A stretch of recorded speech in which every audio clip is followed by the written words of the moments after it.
few murders here and there.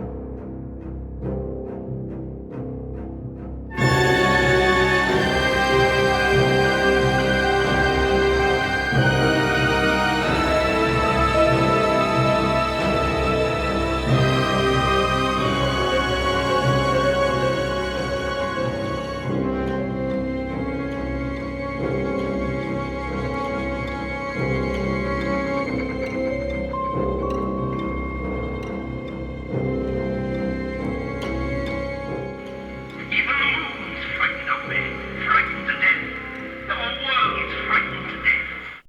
Hello, friends and fiends. Welcome to another edition of Blood and Guts, where we break down the blood and guts of Halloween Horror Nights. Tonight, we're going to talk to you a little bit about the Halloween Horror Nights 31 scare zones. So with me, as always, is the Pumpkin Lord's favorite minion, Matt. How's it going tonight? I'm doing fantastic, Evil Adam.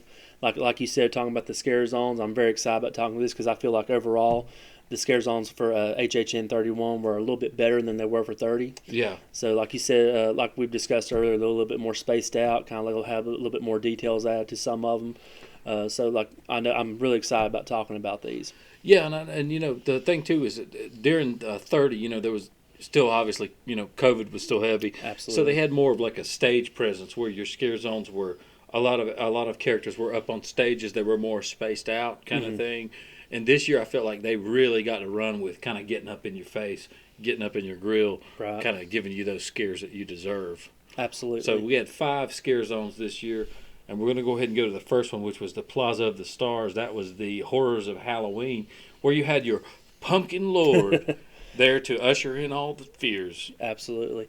And that was probably about the highlight of that one, was just having the Pumpkin Lord there. So Right. I'll be honest, overall it was probably one of my least favorite scare zones because I felt like that one could have been more to do with it, but it was fun seeing the Pumpkin Lord. That definitely did get you hopped up with seeing him in there, his big pumpkin, and talking down to all the Yeah. guests.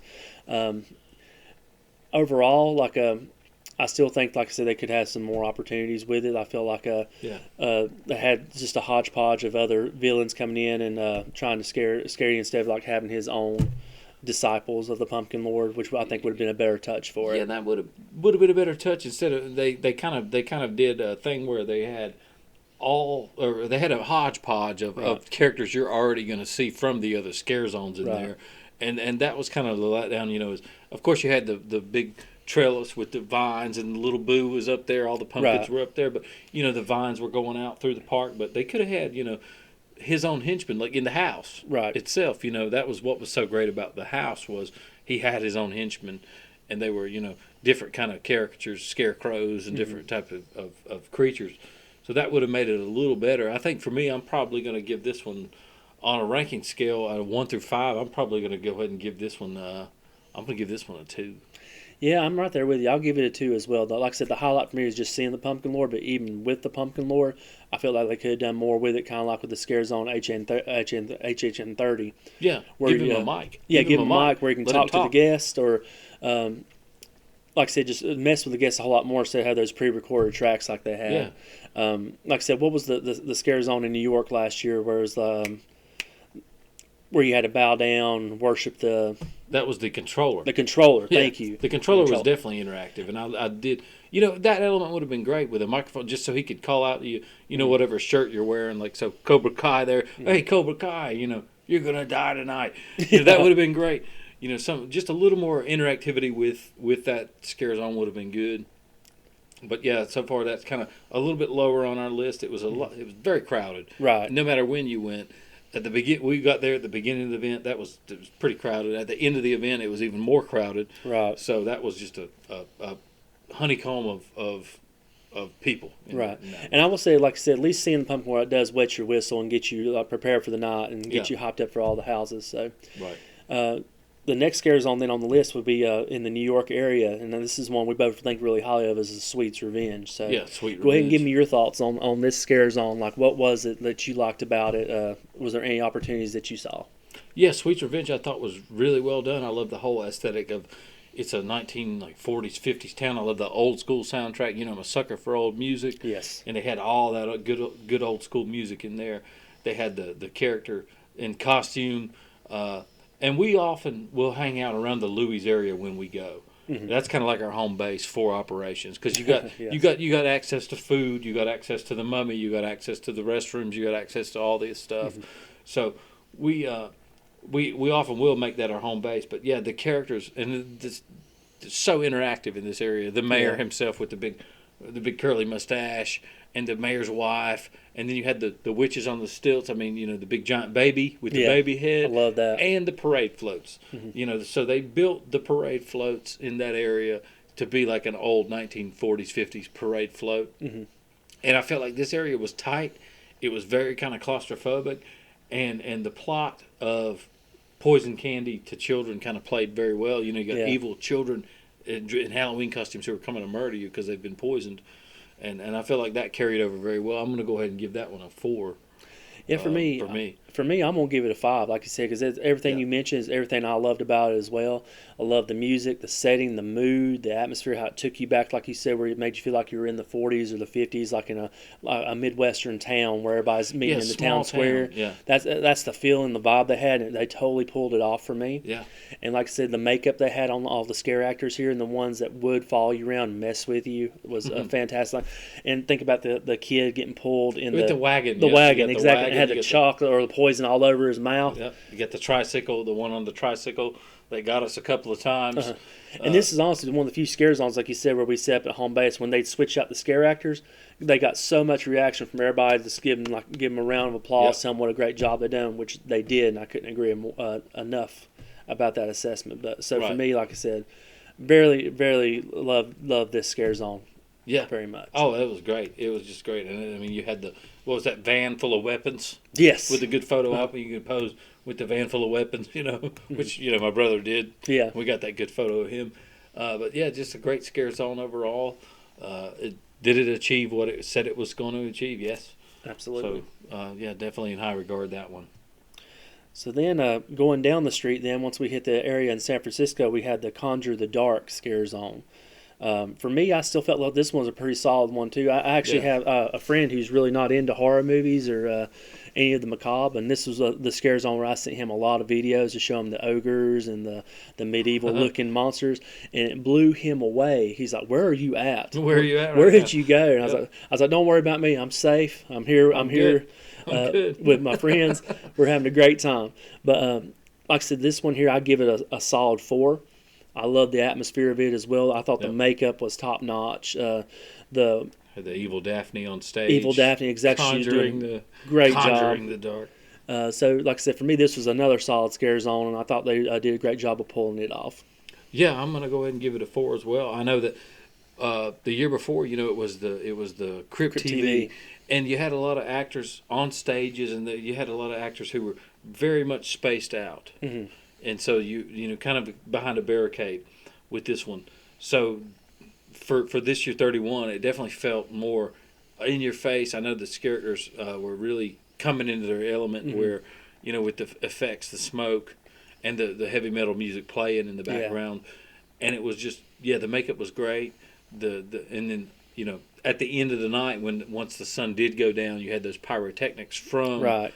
Looked a whole lot better on the stage, because you see it in the daytime, it's one thing, but you see it at night when that witch is up on the stage with the cauldron and she's firing up the flames coming up both sides and all that stuff. So that was really good. And like I said, the little details where we're talking about the makeup, because they had like the eye contacts that change eye colors. Like, just blew me away with all the little details they had in this set. And there was even a character that had, I'm probably going to butcher this makeup a little bit, but there was a makeup where it had a smile that came up with teeth inside the wound, and I was like, look, guys, the wound has teeth inside of it, which was that was a good one. Mm-hmm. So yeah, I like that one a lot. That was definitely an improvement over Crypt TV from the year before. I agree wholeheartedly with that one. Oh yeah. So then going down the street, they did have like the mini, like it wasn't an official scare zone, but with the Simpsons they had like the chainsaw scare out chasing after, which is great. So we can kind of skip over that because that's all they're doing is like catching you coming off the bridge, which was fun to watch though. Yeah. People getting got absolutely because chainsaws. Oh man, those people didn't know what was waiting. Absolutely. So then moving right along, then we have Scarecrow Cursed Soil scare zone. This is one where. Probably my least favorite, but it's not its fault that's my least favorite because for me it's the same complaint you get every year. It's just too short It is. of a scare It zone. is a short scare zone. But man, does the mood that sets when you're sitting there because it's already dark when you're walking through there anyway. Yeah. And it's you can't see anything. can't see anything, but they had a lot of good boo holes in this one as well too. Like you seen the outhouse where the top door come open and they come Yep. scream at you. He's got a corn cob. He's stabbing at you with a corn cob from the shit box. So Yeah, so for me overall, I would give it a 3. Like I said, there's a lot of positives. I just wish there's a way they could kind of stretch this scare zone out a little bit more. yeah, it was. I thought it was really well. And then comparing that to 30, whereas this year they went as far as to build like a barn facade. Yeah, And you had actors up high, you had actors down low, you had them in. They had an old truck parked there with the kind of grasses growing up around it, and the guy would kind of come out of the old truck. I thought that was good. You had your like, some of them were corn, some of them were crows. yes, So that part was really cool to me. That the fact that they played on that whole scarecrow mythology of crows, evil crows, corn. You had a lot of stilt walkers. Now, unfortunately, this scare zone was very crowded, no matter when you Yeah. went. But nighttime was the prime time to see it. You kind of went in at nighttime. It was shoulder to shoulder. It was so much fog, which is not a bad thing. No. But there was so much fog that you couldn't see an inch in front of your face. So we did get quite a few scares.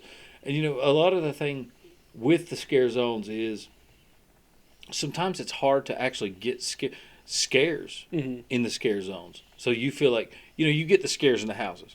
Right. Those are great. But I feel like this year, with this scare zone specifically, I mean, I watched them get a lot of people. and it's kind of like you talking about. With this one, it was very crowded. So some of these scare zones, it's great to actually kind of sit back, like you said, and just stay in there a few minutes to kind of take everything in. This one, it's kind of hard to do because it's such a narrow path. You kind of keep moving. But I know the next scare zone we'll talk about, like that was like a great opportunity where we can kind of stand around and just take everything in. So what would you give your ranking for this one? This one, I'm gonna give it a 3.5. 3.5. But that's just because of, like you said, how short the area is. And if they expanded that area just a little bit further out, Right. maybe build that facade out, put some more props and set pieces out, then you definitely, kind of bottleneck those people in there for a good scare. Right, I agree with you wholeheartedly. Yeah. That brings us then to our last scare zone of the evening, which is the graveyard deadly unrest. And I know we're both in agreement. This was both of our favorite scare zones. Yeah. So, what I love about it, just to go off, like I said, it is spacious, but they had it decked out with all these set pieces, and there's just like the little details they had in. Like they had the one woman who just could be still, look like a statue, and then boom, come at you and scare you. Yeah. They had the little twins. It almost looked like they could take place in The Shining. The Shining twins. And so, like I said, a lot of great stuff right here. So for me, this was a solid 5. This is my favorite scare zone of the night. It's one, like I said, where we could sit back and watch them get people. Yeah. The makeup of some of the gargoyles walking around. There's just a lot to take in this scare zone. Yeah, this was a great scare zone, and I'm giving it a 5 as well. And I'm thinking about also compared to 30, where, of course, COVID was still going on, so Right. they didn't want to have a lot of that close interaction during the COVID time. So they had a lot of the characters up on little small stages. So you had the alien from Invasion, you had the Candyman, and all the up on stages. This one wasn't a lot like that. There were stages. Right. This was very much in your face. I remember getting got in this scare zone a couple of times. My brother got Yeah. and we just laughed, But this was a great scare zone for that. You had the twins, like you said. You had this whole like element of you're in a graveyard. They even had the sound effects and the lightning synced, so when beautiful. it would go dark and you Beautiful. couldn't see an inch in front of your face. It was fogged out. It was fogged as hell. You couldn't see an inch in front of your face. That lightning would flash, and there's a stilt walker right up over your shoulder. There's a character right in your face. So this one was a good one if you wanted to sit back and really watch, like you said, your friends, your family, your loved ones getting got. This was the scare zone for you. And I think that that's the way to go with the Hollywood scare zones from there on, because I know that Hollywood is a tough area to scare. Yeah. But if they do that whole like tight, kind of like plot-driven scare zone, it's this. And I'm hoping that they do something good with it this year. They did a great job, like you said. They picked out an element like nobody wants to go into a graveyard at night. So you already think Exactly. about that, how that anxiety brings out in a lot of people. And like I said, then they have the stage where the gargoyles up there looking at you, and you think you're safe, but then boom, a Think you're scare safe. actor pops out Scare and gets you. pops. They even had the ones by the little. They had like a part wall with a rusty cage, And a rusty crypt. gate, Yeah. and a crypt, and there was a little tiny scarecrow just popped out, got us all at one point, and everybody, and you started laughing at me, and it was just that was a great scare zone. I think that one definitely holds. I think that one's definitely going to stand the test of time, and if they Yeah. can pull something off like that for 32, then I believe that they got a tiger by the tail Absolutely. in that one. So I mean that kind of wraps a big bow on HHN 31. I know for us, like we Yeah. enjoyed it. Probably enjoyed HHN 30 a little bit better Yeah, as an overall attraction. But like I said, this year they did a fantastic job with the houses, the scare zones. So definitely looking forward to what they're bringing with us this year. And I know we're getting awful close to announcements. yeah. The announcement's going to be coming up. It's about that time. Mm-hmm. It's about that time for frights and announcements, tickets, Yep. and tour dates, and the RIP tour, the behind the screens, Yes. Unmasking the Horror tour. We're excited about Looking that one forward to this that. year, and but yeah, totally. So that's the HHN 31 scare zones. Just kind of a quick overview of those for us, and yeah. Let us know in the comments what was your favorite scare zone. Did you see any Exactly. opportunities as well, or what stuck out to you? Did you get a lot of scares in certain ones? Like I said, let us know, and also don't forget to like this video, subscribe to the page, and hit that notification bell. And also don't forget to check us out on our other social media profiles. Exactly. And as always, fiends, stay tuned. Stay tuned for another episode of Blood and Guts HHN.